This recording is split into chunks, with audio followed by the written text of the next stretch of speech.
요즘 공황장애가 정말 많아요. 공황장애는 불안장애의 한 가지 형태로 분류되고 있어요.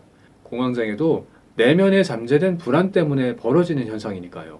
그리고 공황장애의 대표적인 증상이 폐소공포증이에요. 엘리베이터, 지하철, 버스, 비행기, 영화관, 터널, 그런 꽉 막힌 공간에 갇혀 있으면 내 의지와 전혀 상관없이 가슴이 쿵쾅거리고 또 호흡곤란이 오고 여기 더 있다가는 내가 죽을 것만 같은 그런 급박한 공포가 느껴집니다. 처음에는 이런 증상을 느끼면 대부분 호흡기나 심장 쪽에 문제가 생긴 줄 알고 그쪽 정밀 검사를 받아요.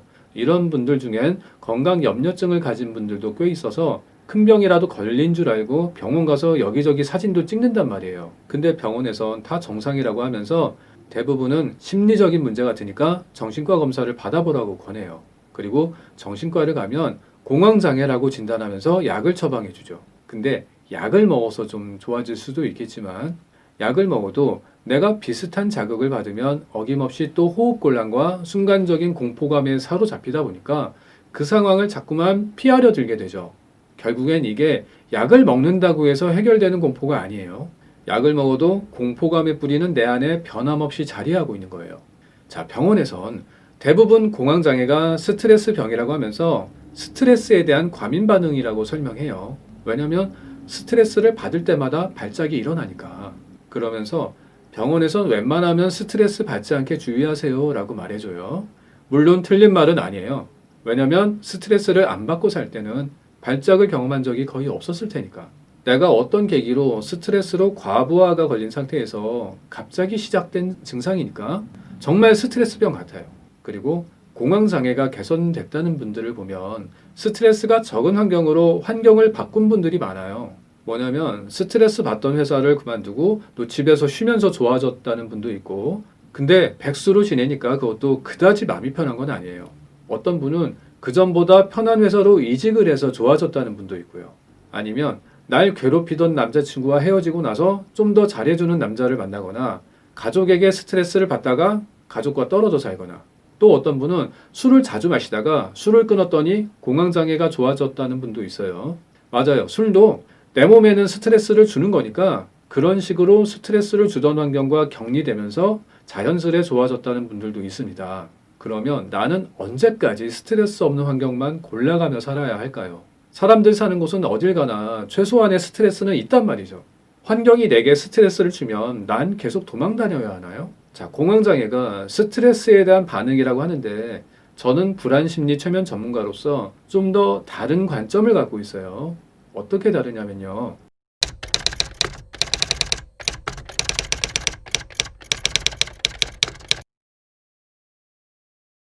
폐소공포증을 동반한 공황장애가 스트레스에 대한 과민 반응이라고 하는데 반은 맞고 반은 틀린 것 같아요. 스트레스를 받은 상태에서 발작을 일으키는 건 맞아요. 근데 스트레스를 받더라도 왜 하필 엘리베이터고 또 왜 하필 영화관이고 혹은 지하철, 터널이냐는 거죠. 스트레스를 받았더라도 트여 있는 장소에서 공황 발작이 일어나는 걸 보셨어요? 희한하게도 트여 있는 곳에선 공황 발작이 거의 일어나질 않아요. 공원이나 대로변에서 공황 발작이 일어나던가요? 지하철을 타고 갈 땐 발작이 일어나는데 걸어가거나 자전거를 타고 갈 때는 발작이 안 일어나요. 그리고 스트레스를 받을 땐 지하철, 엘리베이터뿐만 아니라 집에 혼자 있을 때도 공황 발작이 일어나는 걸 경험하게 돼요. 공황 발작이 일어나는 상황들의 공통점을 보자고요. 전부 다 사방이 막힌 곳이에요. 엘리베이터, 지하철, 영화관, 비행기, 정체된 터널, 그리고 집도 마찬가지고요. 발작이 일어났을 때 우리는 그곳을 도망치듯 빠져나와서 트인 곳으로 찾아가려고 합니다. 트인 곳으로 나오면 그나마 살 것 같아요. 그래서 폐소공포증을 동반한 공황장애는 스트레스에 대한 반응이기 전에 내가 스트레스 받은 상태에서 표출되는 특정 공간에 대한 공포 반응이에요. 그 공간들도 공통점이 있는데 내가 마음대로 빠져나가기 어려운 꽉 막힌 공간이라는 거죠. 거기엔 엘리베이터, 영화관, 지하철, 그리고 심할 때 내 집까지 포함돼요.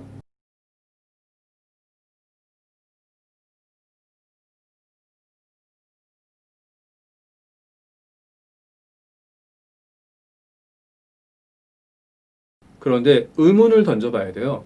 병원에서 스트레스 때문에 생기는 거라고 해도 납득이 잘 안 간단 말이에요. 남들은 스트레스를 받아도 엘리베이터만 잘 타고 영화관에도 잘 가고 어떤 사람은 스트레스 풀러 영화관 가요. 그리고 스트레스를 받아도 남들은 지하철도 잘 탄단 말이에요. 근데 왜 하필 난 그 장소를 두려워하냐는 거죠. 말이 안 되잖아요. 말이 안 되는 증상은요. 교과서에서 답을 찾으면 안 돼요. 즉 일반인의 상식에서 찾지 말라는 거예요. 그러면 평생 답을 찾기 힘들어요. 교과서 바깥의 세상이 더 크고 상식 바깥의 세계가 훨씬 더 크다는 걸 아셔야 합니다. 엘리베이터나 지하철이 두려운 게 상식으로는 이해가 안 가요. 그렇지만 적어도 내 무의식에선 순간적으로 공포 반응이 올라와서 그곳을 벗어나라는 비상 명령을 내려요. 공황 발작은 특정 자극에 대한 순간적으로 벌어지는 무의식의 작용이에요. 그러면 여러분이 무의식에 대해 이걸 꼭 아셔야 해요. 그게 뭐냐면요.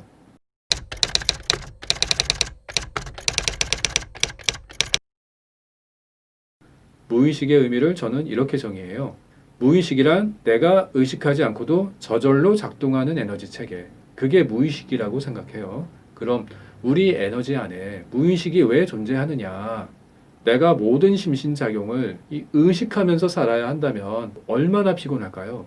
숨 쉬는 것도 일일이 자전거 페달 밟듯이 숨을 쉬어줘야 하고 또 심장 박동도 내가 힘을 줘서 펌프질을 해야 하고 혈액순환도 내가 하나하나 운반해야 한다면 우린 아마 일상생활이 불가능할 거예요. 그래서 내 생명 혹은 안전과 직결되는 작용들은 전부 다 무의식 차원에서 진행됩니다. 내가 의식하지 않아도 오토 시스템처럼 저절로 호흡하고 저절로 심장이 뛰고 또 저절로 피가 순환해요. 그리고 밥이 넘어가면 저절로 소화 운동이 시작되고 또 밥이 제때 안 들어가면 저절로 꼬르륵 소리가 나요. 이렇게 무의식은 곧 나를 살리는 생존 시스템이라고 보시면 돼요. 그래서 무의식은 항상 내 안전을 지키는 것부터 실행하게 돼 있어요. 다시 말하면 무의식은 나 스스로를 위협하는 선택을 절대로 하지 않습니다. 아무리 친한 친구가 물에 빠져 허우적대도 내가 수영을 못하면 발을 동동 구르면서도 함부로 구하러 들어가지 않습니다. 무의식이 그래요.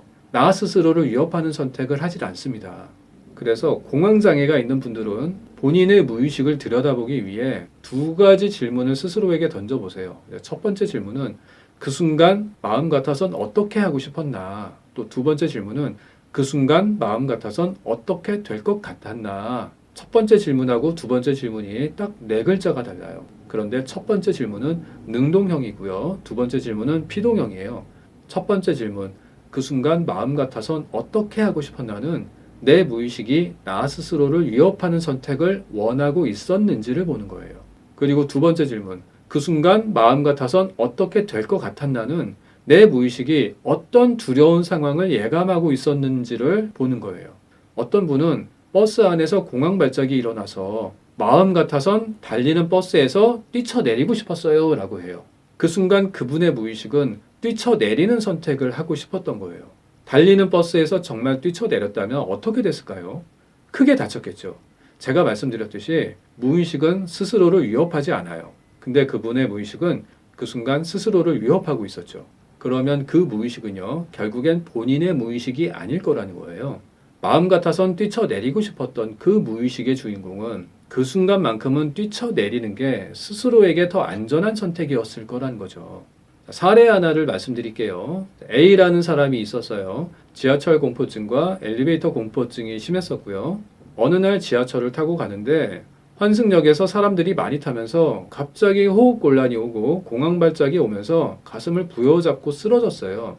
제가 그분께 최면을 어떻게 진행했는지 방법론까지 자세히 공개하기는 좀 어렵고요. 이렇게 설명을 드릴게요. 첫 번째 질문인 그 순간 맘 같아선 어떻게 하고 싶었는지를 느껴보라고 했을 때 그분은 맘 같아선 당장 탈출하고 싶었어요 라고 대답했어요. 그리고 두 번째 질문인 맘 같아선 어떻게 될 것 같았는지를 느껴보라고 했는데 맘 같아선 이곳에서 내가 발버둥 치다가 죽어서 나갈 것 같아요 라고 대답했어요. 원래의 내 마음은 지하철이 그냥 편리한 교통수단이에요. 그걸 타야 내가 편하게 출근할 수 있어요. 그걸 타야 내겐 더 이득이에요. 무의식은 손해보는 선택을 절대 하지 않는다고 했잖아요. 그런데 내 무의식엔 지하철을 탔다간 발버둥 치다가 죽어서 나갈 것 같은 상반된 마음이 존재하는 거죠. 나 스스로에게 손해를 입히려는 마음이 있어요. 그렇다면 그 무의식은 내 마음이 아니라고 의심을 해봐야 돼요. 그렇다면 나 스스로를 위협하는 그 마음은 누구의 마음인 걸까요? 여러분이 감정을 들여다볼 때 꼭 알아야 할 게 있어요.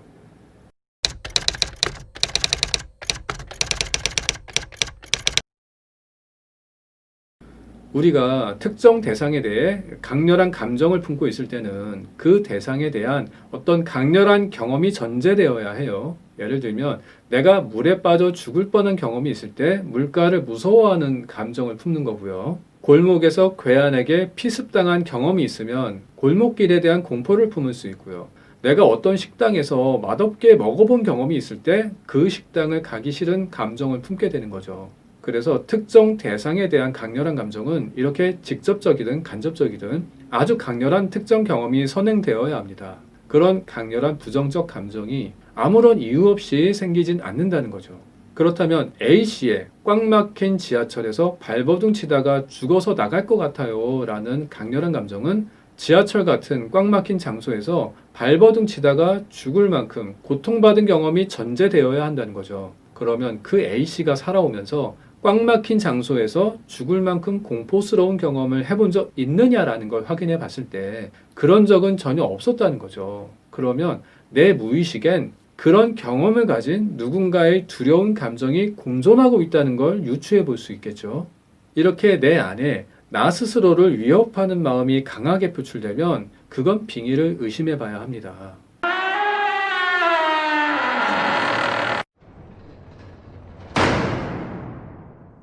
결과적으로 H는 그분의 어머니가 낙태한 형제 태아령이 빙의되어 있었어요. 태아들이 낙태를 당할 때 밀폐된 자궁 속에서 꿈쩍도 못하고 발버둥 치다가 결국 죽어서 나오잖아요.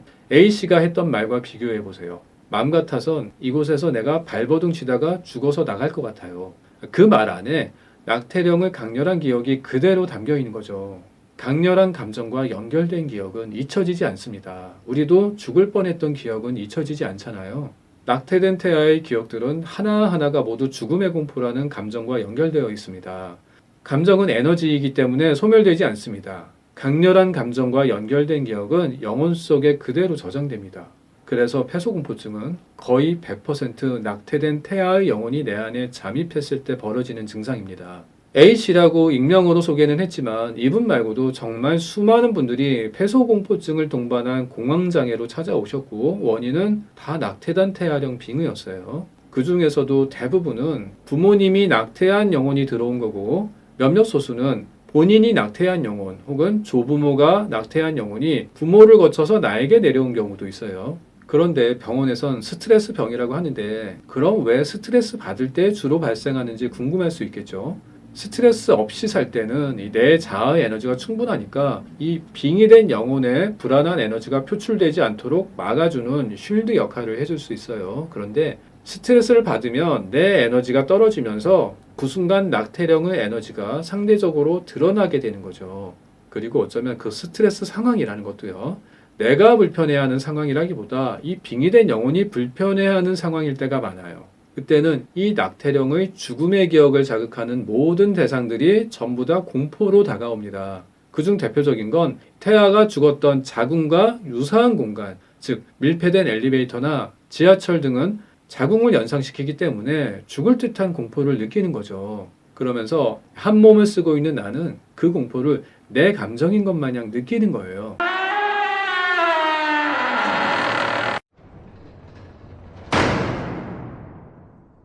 정리해 볼게요.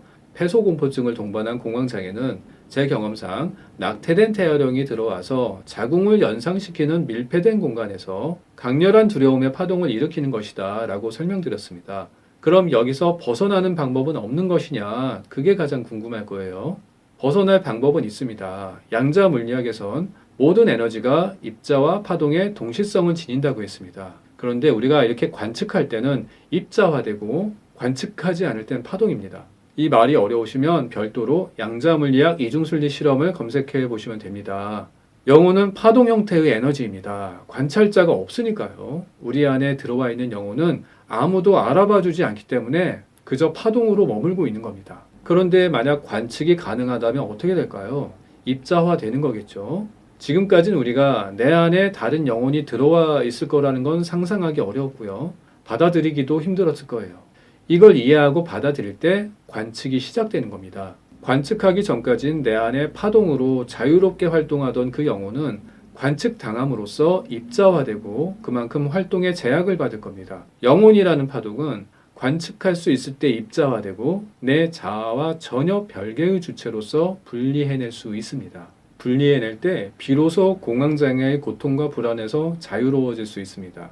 여러분 안에 머물고 있는 그 영혼을 관측하고 분리해내는 과정, 그걸 제가 도와드릴 겁니다. 자세한 방법론을 이 영상에서는 소개하는 게 한계가 있습니다. 치유는 저와 여러분이 직접 만나서 상호작용을 통해 진행이 되어야 합니다. 그 점 이해해 주시기 바라고요. 빙의 현상에 대해 좀 더 이해하기 위해선 이 영상 전에 빙의를 다룬 6개 영상이 있습니다. 그 영상들을 순서대로 보시면 이번 영상의 내용들이 더 쉽게 다가오실 겁니다.